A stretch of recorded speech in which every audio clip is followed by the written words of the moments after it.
Good evening, good afternoon, and good morning. I'm Frozen, and today we're playing a bit more Hades.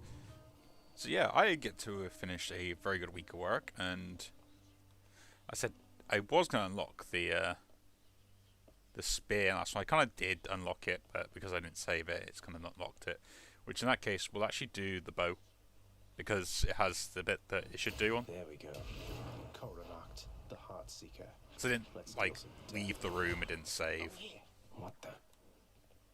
Nice place you got here, boyo. Name's Skelly, how's it going? But enough with the small talk already. I'm here to do a job. So let me have it. Give me everything you got. I love Skelly. I remember having you on payroll, mate. Who's... Oh, I'm not about to wrap my sources, pal. Just try and beat it. If you insist. So yeah, we're going to do the bow, just because...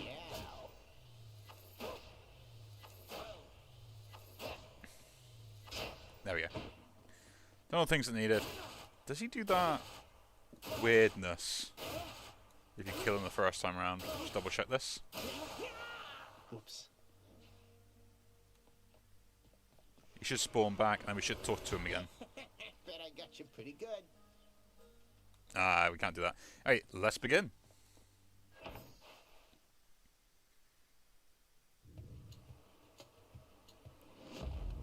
So what do we get this time? Looks like a Daedalus hammer. Hammer.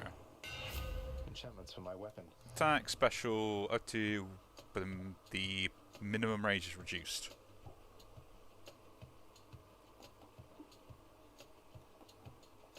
Your attack fires 2 side-by-side shots but has reduced range. Your attacks deal 300 damage in an area but charge just slower up. That's kind of good. Wherever you may be right now. Thank you. That is kind of cool. Don't know if I wanted to pick it up, but I'll take it. So yeah, it's been a busy week, but I'm kind of nice time sometimes to chill out again. Witches. I'm just gonna relax for the weekend. I've got some plans with some friends. I've also got a a D&D session to manage with some people that I haven't seen for a while, which is going to be great, because I will say it now, I have been really wanting to use All mine. some of the ideas I had for certain D&D sessions again, and it's going to be absolutely great. No spoilers, obviously, because it'll either ruin it if anyone catches wind of it, and I'm not going to do that, but as for like other campaigns and stuff like that that I've done for them in the past, I can share some of those, and some of them are really interesting. Like some of my favourites were. From the dead. Take the gold here. Charon's going to want all this. So one of my favourite ones was essentially I created a small little village that had a weird obsession with hats.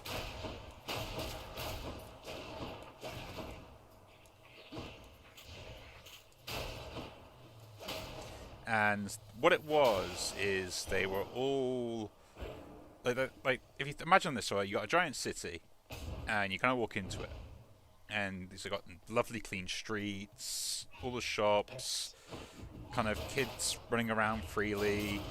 They don't wear hats, but then all the adults seem to wear hats for no apparent reason. Everyone's offering you food when you enter, and everything like that. And it's like, it seems like really a nice place, kind of like almost a. Not like Utopia, but like a friendly village. She is your mother, as I understand? We Olympians rarely consort with the chthonic gods, though Nyx herself reached out to me about your plight, and I was spurred to act. What can we get here? Cast and deflect, that's pretty cool. Your wisdom guide me. So yeah, so it kind of looks awesome, and all these streets lead like to the city centre or the village centre, well, it's more of a city, and when they kind of hit it, they just see this giant tree, like out of nowhere. You know, it's like majestic. It's just literally like the highlight of the entire city. Now I got a chance to get a upgrade here, so we'll go for the shop. I think I hear the river. Plus we can see Karen. Charon's shop.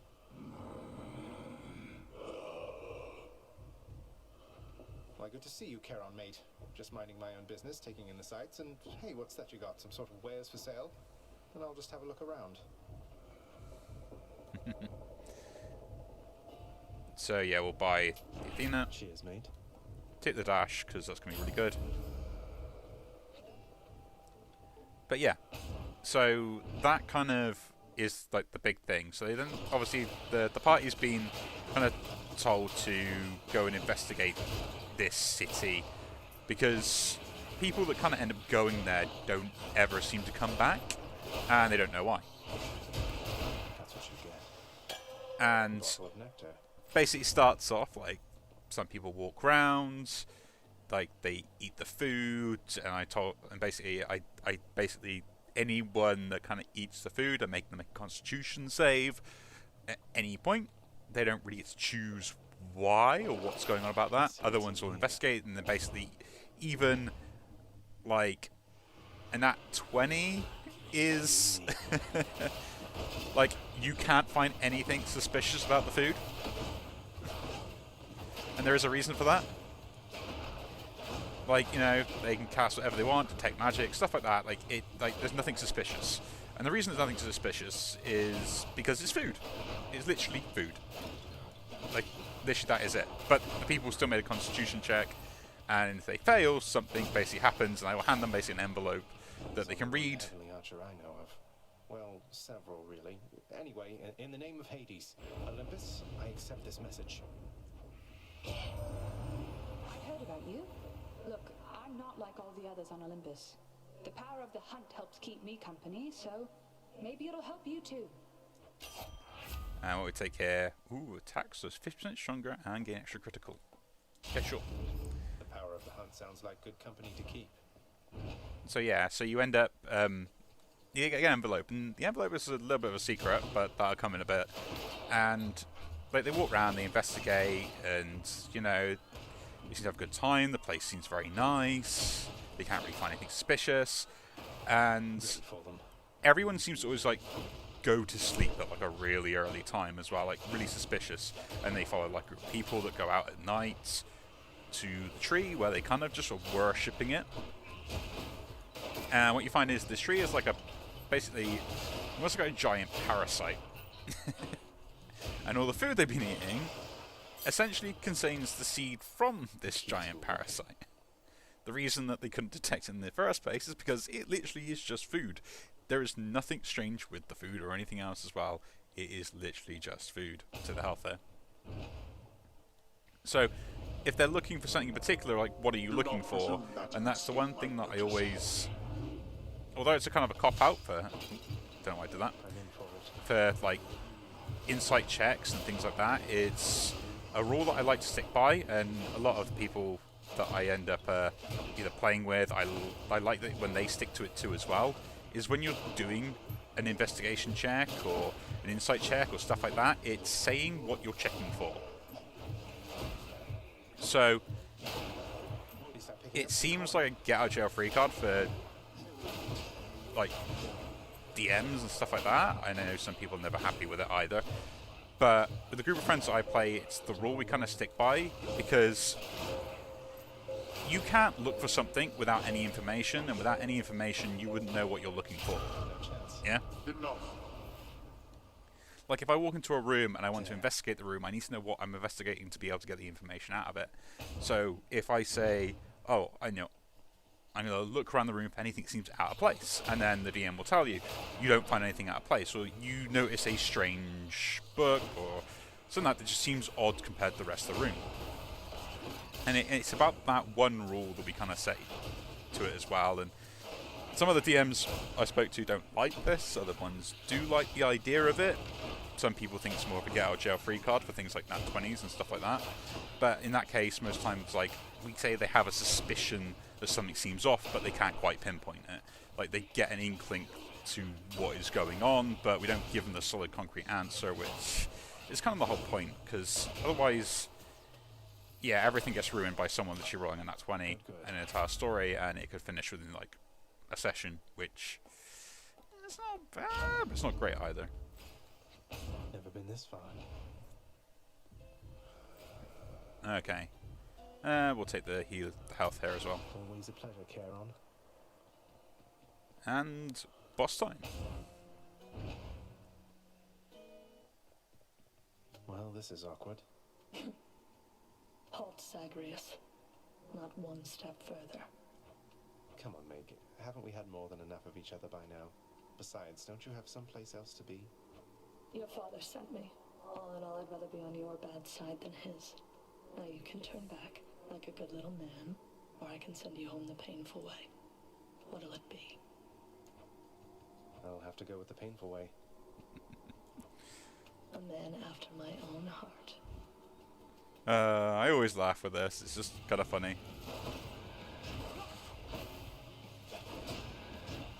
But yeah, so like what ends up happening is, and this is kind of the whole point of why I like this, like running this kind of self-built campaign, is the fact that they can investigate the whole area, they can do whatever they want, but the decision comes down to kind of what they do with the tree, and this is kind of like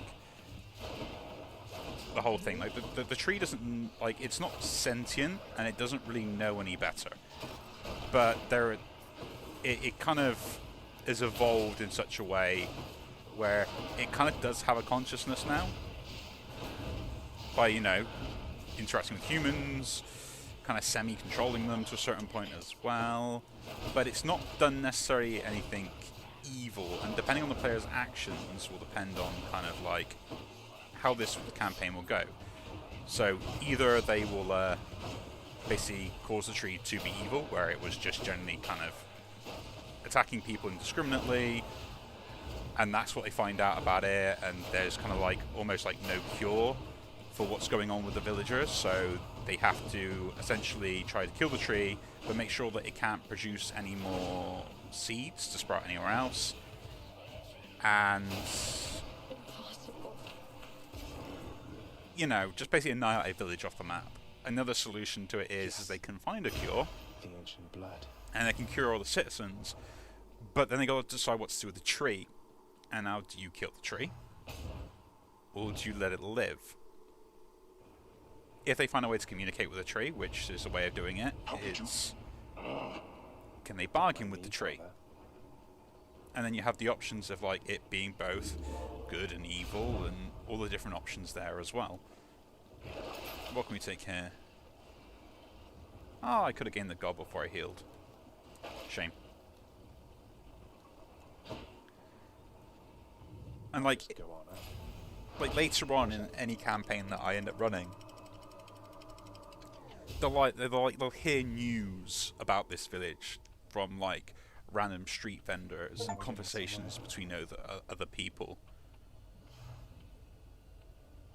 of just like what happened and the repercussions of their actions. So in some cases, if they don't solve the entire mystery and come at an outcome, they just notice more and more people going missing from this village, and later on, they might make it into like something completely different as part of the campaign, like almost like a mini boss as such, and like throw other aspects around it. But that never normally that hasn't happened when I've run it about 3 times so far. Another option is like they hear the village that was saved that is now prosperous because of the fact it just seems to have unlimited food. And this is when you kind of make a bargain with the tree and you allow the tree to survive and the villagers work in tandem with it. Another one is kind of like the villagers were saved, but they no longer have access to a food source, so the people just end up starving to death. Yeah, we'll take more keys. Get me out of here. In which case, like, is that really a good thing to do? And another one is where, like, the people just talk about the fact this village just got wiped off the end of a map. Like, there's nothing there anymore because the heroes went over there and destroyed it. And the only people that actually know what ended up happening are the heroes themselves and their journey, as well as the person who sent them over there, which would be, you know, king, duke, earl, whatever you want to go with across the kingdom. You know, someone sent them on this quest to investigate, and they know what happened, and so do the heroes. But then it kind of then goes back, and then I can put in like survivors from that village that cursed them because their family died, and everything else. And it's such an interesting way to kind of throw sometimes just my my players off when they go on a tandem. Like when they decide they don't want to go to the right way, I have just a pocket full of like one-shots that I can just throw in and I can level adjust it for them. And I would suggest this in kind of like any sort of either like build that anyone wants to make by themselves, or if you're running like longer campaigns, things like that you flesh out a map for. It's just have like 5 or 6 pocket dungeons for sessions that you can do that maybe last between 1 and 3 sessions at most. They don't have to be complex, they don't have to be all the way out there, but they can really make a difference in just like how your world is and how populated you can make it.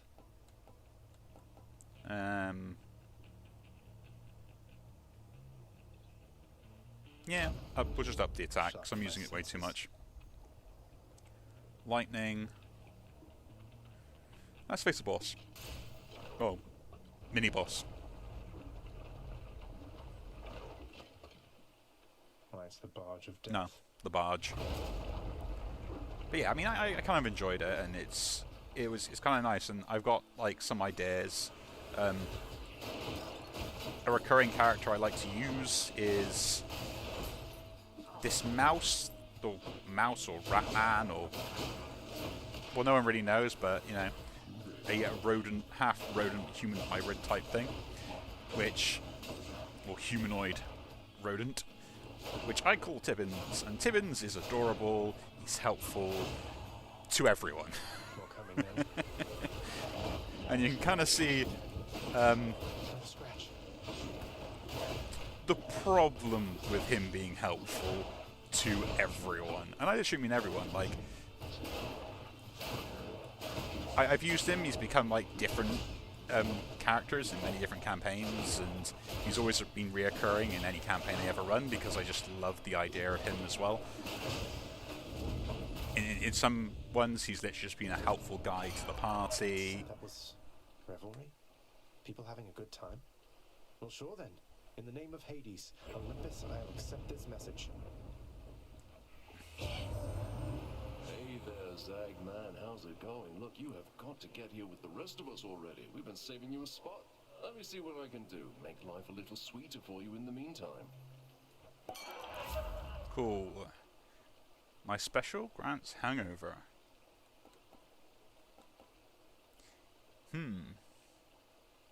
Yeah, sure. Leave it to the god of wine to liven things up around here. But yeah, so Tibbin's like extremely helpful, and yeah, he helps out everyone. In one campaign, he's helpful to the heroes on their journey by giving them information and kind of sharing things and giving them quests. In another one, he was just generally following the party around, but he was always getting involved into some really weird stuff or crazy schemes that not necessarily were like bad, but it was questionable why he was doing them. And in other ones, he literally became one of the big like the big bad guys, which is kind of hilarious when that happened. It wasn't like he was evil, no, he just wants to help people, and he kind of just got caught up by helping the big bad evil guy in the first place. So, yeah, Tibbins became a boss. In the name of Hades. Makes people exposed, that's actually pretty good. If you take damage, gain blue deflect, or resist damage, no, I'll take that. Which I kind of like the most, like, and like they in one campaign, like people believe Tibbins to be a myth until he appears before them, and he was like reveled as a deity that always used to help them out. Like you've got this kind of humanoid rodent that would appear in your darkest hour to give you aid to complete what you were trying to do. Like, what sort of people wouldn't want that as help? Darkness. And then it's like this guy, he would just amass, like so many people that would basically worship or follow him or owe him a favor, and he could always call up upon that favor, and he seemed to always have unlimited favors that were owed him anywhere he ever went. He was the king of, I know a guy. We'll pick Just that what up. I need. You found me holding up in Kieran's nasty stash there, did you, man? Well, good, good. Yeah. Surprised you get 2 voice lines on there. Could receive another nectar. They're actually pretty good nectars. Yeah. Let's liven things up. Now we got another boss. Let's go. We're doing really well this run already. Bit longer than normal. But yeah, I absolutely loved him as a character. And just bringing him to life, and like the design of him and the small miniature I eventually got of him as well. Of him just with his little hat and his little kind of waistcoat. Kind of went for that kind of Peter Rabbit vibes, kind of as you would think of him. If you ever know what Peter Rabbit is. If not, it's just looking up. It was one of those kids' books back in the day.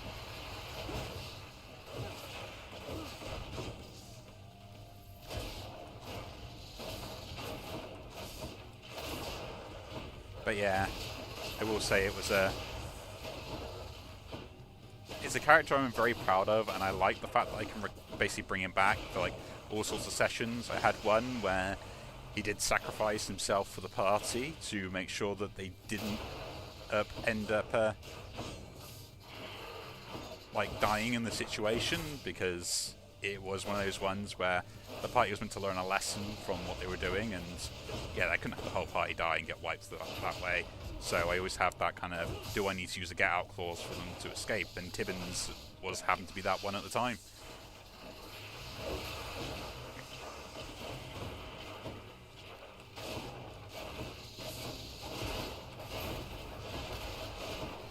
Which was a tragic, heroic sacrifice by Tibbins.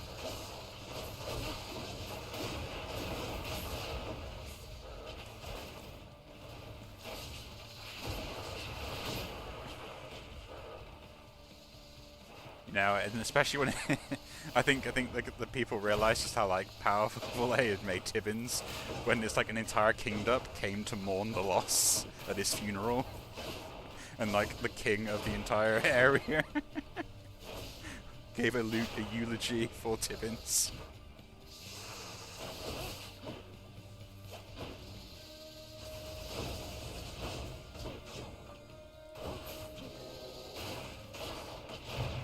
I lost on my death defy here, but it should mean I should win this now. The Hydra is vanquished. But yeah, I mean, No more heads. like, I don't mind it in like the amount of time I invest in that character, and the fact that I could always reuse him for other campaigns or stuff like that. And between like the people I play with, whenever I do run a campaign for us all, like we always take it in turns to give us the idea of who is being a DM. No, don't do that. Yeah, so bonus on the HP is going to be quite good for the next floor. Get me out of here. Like, I always like bringing Tibbins in as a little cameo to other campaigns and stuff like that. And he's like, it's almost like he travels from universe to universe. It's literally the same Tibbins. Although he may have died in one, he's still alive in another. And then he'll tell stories at a campfire of this heroic party that saved everyone from, you know, like some sort of whatever, like evil necromancer, or how the fact that he sacrificed himself to save the heroes of the nation, and then people are like, oh, wait a minute, you can't have sacrificed yourself, you're still alive. And it's just like, and it's like you got to choose whether to believe him or not. And then, like, if anyone I've like played with doesn't know who Tibbins is, like, everyone sit there and like, shh, don't tell them. Which is absolutely brilliant.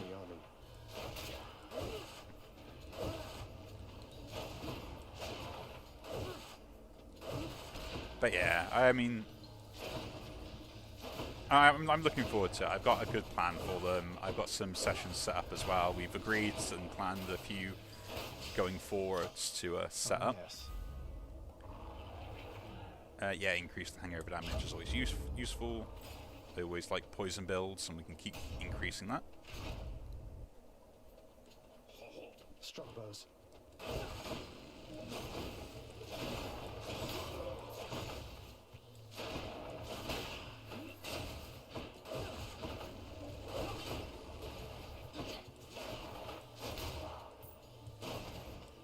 But yeah, I'm kind of excited by it. I really am. I'm playing quite well today, actually. No idea what's going on. Maybe it's the fact I'm just not concentrating. Maybe it's the fact that I'm kind of talking, getting excited, that I've actually doing a little bit better. Who knows? I assume it's probably just because of the fact that I'm getting lucky.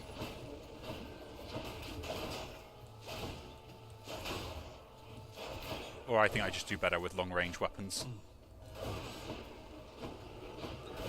That one's come back.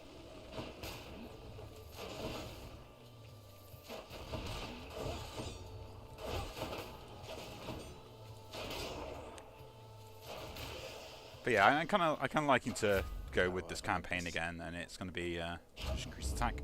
Powered up. I'm kind of looking forward to it, playing it again, and just seeing kind of what my friends get up Great to. shields.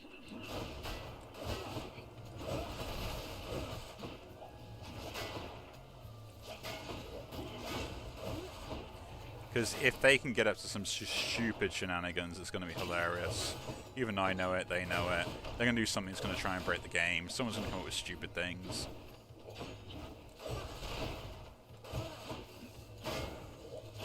But yeah, I mean, I've come up with stupid character ideas as well.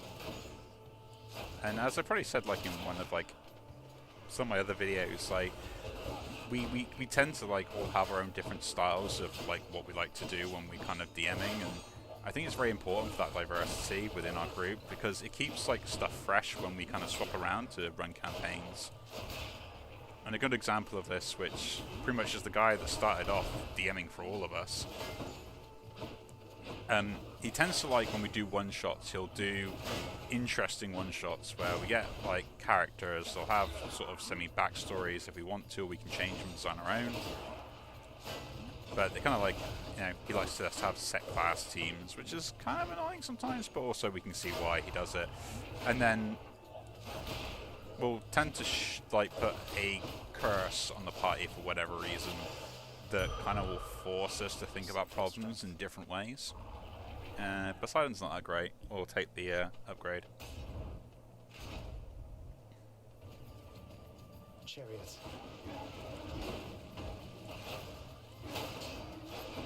So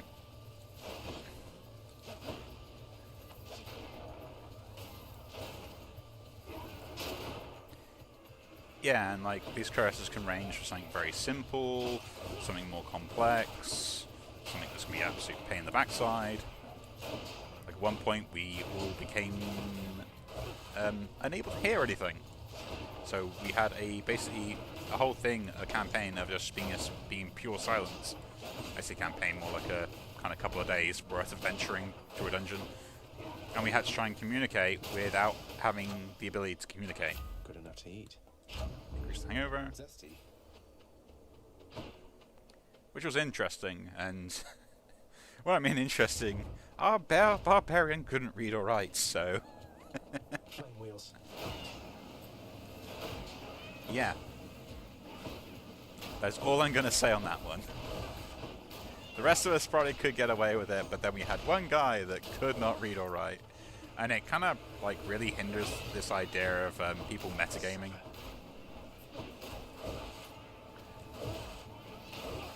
All of us tend to be pretty stringent on like what is metagaming and if you can get away with it. And we will call people out on it if it's like, yeah, you don't know that. Delicious.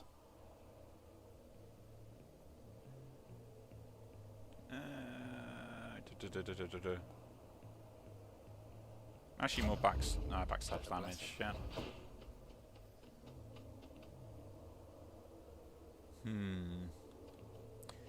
I think we need to go Zeus. I would like something a little bit better. Long spears.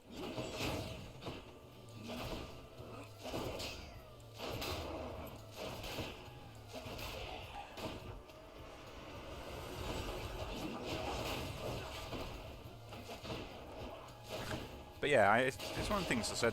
Like, if you can properly communicate with your friends that you play these sessions with, you do play with friends, or like explaining to people kind of like some of the basic rules that you like to follow before adding to the DM.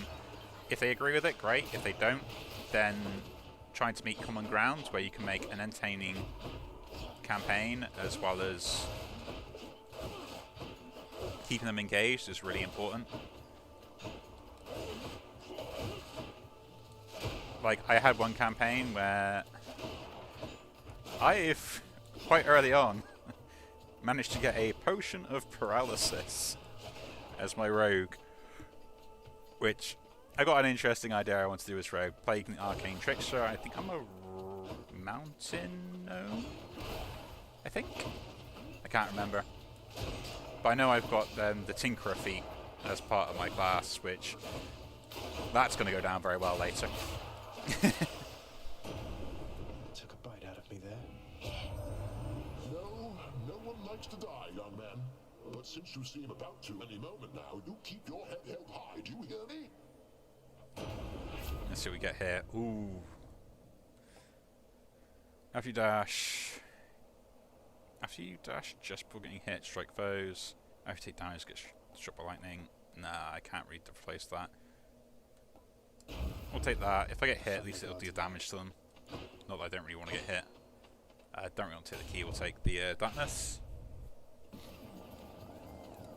Let's fight.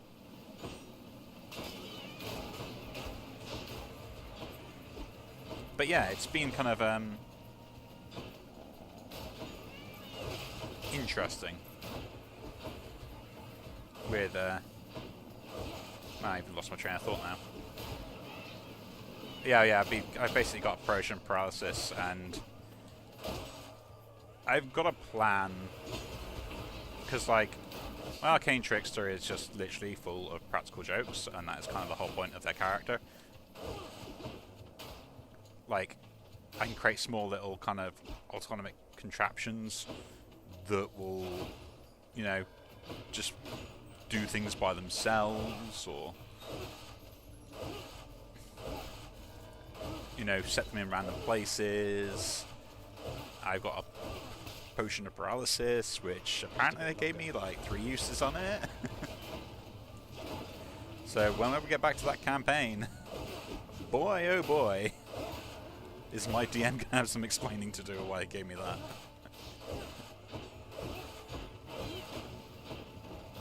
I think I'm probably gonna be dead on this room.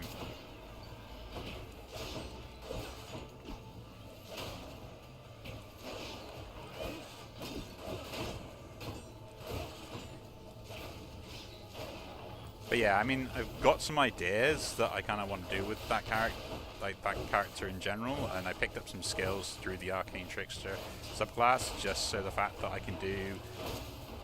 Oh no! I walked into that butterfly.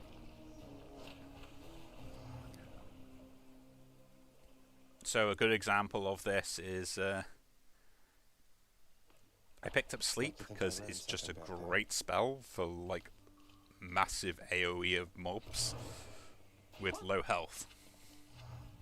Looks like somebody just found out that some types of butterflies are incredibly dangerous, especially the ones that come swarming out of those soul catchers. If only you could just not have a soul or something, then they'd bother somebody else. Only if. Right on that. Olympus knows of him, bestowing on him all their worthless blessings here within my realm. Our realm. Explain to me how exactly this is possible, Nix. Either your limitless power has considerably waned, or you are up to something. Do not question my power, Hades. Your son was bound to be discovered the closer he came to the surface. The Olympians are pleased to know they have a distant relative and bid him welcome to their mountain. That is all. Their influence is very limited. Blood and darkness, do not speak to me about their influence. I've seen their influence firsthand. You've made a foolish mistake. You would speak to me of foolish mistakes. You cannot change the course that has been set. Try all you like. Nix, Achilles on break, I guess. And did I get anything I can What's buy that from there? here? Something from the Fates. No, I did not.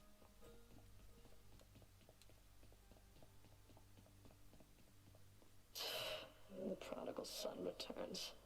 Everyone's saying I went easy on you, Zag. Don't worry, Meg. I eventually managed to get home the painful way after all. Look, I have a reputation to uphold. You get past me again like that, you best go all the way. Now leave me be and don't think you're gonna be so lucky next we meet out there. I still stand by. I think the voice acting in this game is absolutely great. So let's see what we get for upgrades while we're here. We'll take the greater reflex. Getting more taunts would be nice, Different. but we might unlock another weapon depending on what we need to. I knew it. Ooh, shield next time, so we'll try that. We'll leave Skelly for the next run again next time. But yeah, I mean, I'm looking forward to a good weekend. To get through all this. Hope you all are as well. It's a bit disappointing we didn't get any further with this run, but hopefully we can do in the next one. So again, if you do enjoy these videos, do leave a like, subscribe to see more, and I'll see you all in the next one. Take care.